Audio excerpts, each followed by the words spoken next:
2 दिवस झाला आपण आलो गावाकडं आणि गावाकडं आल्यावर शेतात येणार नाही असं होणारच नाही. त्यामुळं आपलं घेतलं स्वराला आणि आलो शेतामध्ये. कारण त्याचं असं होतं की आपल्याला मोटर चालू करायची होती.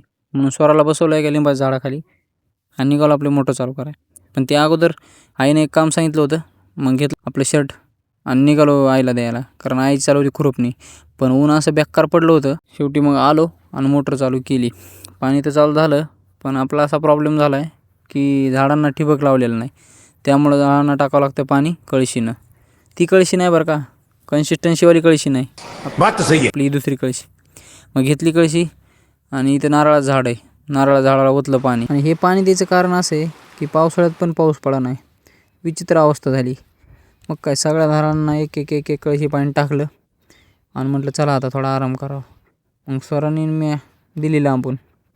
शेतातली झोप एकदम क्लास असते, तशी झोप कुठंच लागत नाही. मग शेवटी थोडी झोप घेतली आणि मग म्हटलं आता चला आपली मोटर बंद करून टाकू. मोटर बंद करून तर झाली आणि ऊन पण खूप वाढायला होतं. म्हणून स्वराला घेऊन चला म्हटलं आता निघाव घरी. तर स्वरा इकडे येऊन बघतो तर स्वराची झोपच झाली नव्हती. कसं बसं उठून चल म्हटलं, पण मॅडम चालायला तयारच नव्हत्या. मला उचलूनच घ्यावं लागतंय. मग शेवटी मॅडमला घेतलं उचलून आणि निघालो गावाकडे. आजच्यासाठी एवढंच.